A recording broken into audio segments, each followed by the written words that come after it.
The mirror starts out in our life as a friend. And I think as we get older through time, it reveals that this life that we value so greatly is changing and is leaving us. I think a lot of the mythology came from this one thing that could really tell us was the great marker for where we were in our lives. They say that one's perception is one's reality. And what I like about this film is it gives you that view that if you were to look at your reflected perceptions with an evil slant, if that were to happen, your world would become a living nightmare. The greatest connection for me was that the mirrors could travel. That they could travel to the surface of the side of a building, to the windshield of a car, to the water on the street, and that they could follow you, and that they could move from one mirror to another, to another, to another, that you were never free. And it wasn't until I read that I just kind of said, okay, just as an exercise, see if you can get through the day without looking at yourself, just once. It didn't make it 10 minutes. I didn't get out of the lobby before they had finished, do you remember every morning they did the floor, the buffing of the floor? And so I'm standing, and I see, I can see out of my eye, there's mirrors over here, there's mirrors over here, so I look down, and there I am in the floor. I went, I didn't even make it out the door. They're everywhere. What are you talking about? The fucking mirrors, they are everywhere. In the department store, on the corner of every street, in the window of every building in the city. I feel like I'm not the one looking into the mirrors, but they're looking back at me. There's no one looking back at you through the mirrors. So that was what scared me, that let's just say the devil is on the other side of the mirror, and it's tracking you, and if it decides to mess with you, it can go everywhere with you. That's what I thought was frightening, and that's what I really wanted to transfer in the film. So what's really scary to me is when my son is looking at his mother and he's talking, and he says, "It's nothing, don't worry, Mom, I'm fine." And he walks away, and the little boy is still in the mirror looking back at her. That scares me. That I don't like. What are you doing? Nothing. Okay, well, you gotta get going, all right? Okay. Okay.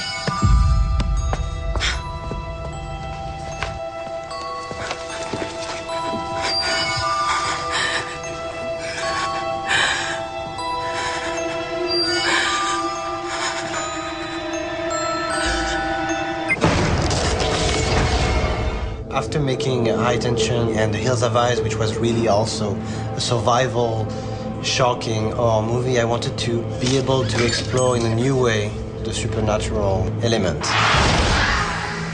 Making a movie for me, it's really about like three different kind of writing. Writing a story, writing a way of showing that story, and then writing with the editing. I have to be so involved in the three because they are the way you make the story so believable. You need to own the text to be able to translate those lines into form. I like when movies bringing an image or some kind of fear, some kind of scares that already exist in your subconscious. Yeah, when you're making an horror movie, you need to take the audience by the hand and bring them inside the screen, on the other side. And the script needs to be as realistic as you can, even if you are dealing with supernatural elements. I had seen The Hills Have Eyes, which is what made me really affected the way I read the script. Because that film actually went back to a genre of kind of horror films that I loved. It was not a slasher film. It was a film I was invested in those characters, and it reminded me of the original Amityville Horror, and not cinematically. I mean, just in the kind of context. The Exorcist, Changeling, Omen, those were all films, Don't Look Now, those were all films that I was as involved in with the characters and the story as I was with the horror aspect of the film. I think in Hollywood specifically, what's really interesting is people aren't talking about what Alex has done. They're more focused on what he's going to go do, and that's always a really good sign, because I've known when they focused on what I used to do that I'm in real big trouble at that moment.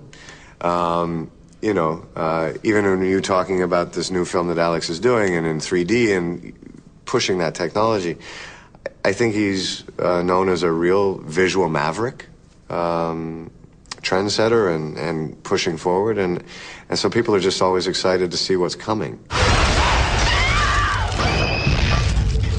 Moi, je continue à faire mon petit bout de chemin avec justement toujours cette envie d'écrire mes scénarios que j'écris avec Greg. On est toujours là à développer ça et à faire les films les uns après les autres sans penser vraiment à qu'est-ce qui ferait le plus gros succès. Et c'est vrai que voilà, bon, c'est énorme ce qu'il dit sur moi. Tu vois, j'aimerais bien que ce soit vrai, mais c'est vrai que pour le moment, je continue à être dans un énorme magasin de bonbons où on me propose des choses les plus dingues les unes après les autres, et j'aimerais avoir le temps de tout faire. J'aimerais pouvoir faire passer les journées à 36 heures et les années à 25 mois et pouvoir réussir à faire 3 films par an. Ce serait un rêve. Moi, je veux écrire. Pour moi, réaliser un film, ça passe par l'écriture. Si on n'écrit pas le script, on peut pas faire de la mise en scène de la même manière. C'est-à-dire s'approprier un film par l'écriture, c'est le plus important. En tout cas, c'est comme ça que je vois. Et c'est vrai que bon, à un moment donné, j'ai peut-être me laisser tenter et faire un film que j'aurais pas écrit. Et ce sera peut-être une expérience formidable et peut-être que ça changera toute ma manière de faire des films dans le futur. Mais pour le moment, je continue à vouloir. Et c'est aussi une histoire de contrôle. Parce qu'ici, il faut faire très attention. Le film que tu fais, qui est ta vision au départ, peut être volé. Et c'est vrai que, par exemple, Mirrors, sans l'aide de Kiefer, qui a vraiment protégé le film à mes côtés depuis le début et qui a permis que le film sorte et soit exactement le film qu'on voulait faire, c'était pas une évidence. Il faut à chaque fois faire face à un studio, à des producteurs, à des intérêts financiers, à des choses où beaucoup de gens donnent leur avis et des fois ils ont des avis qui sont un peu bizarres et voilà, il faut se défendre.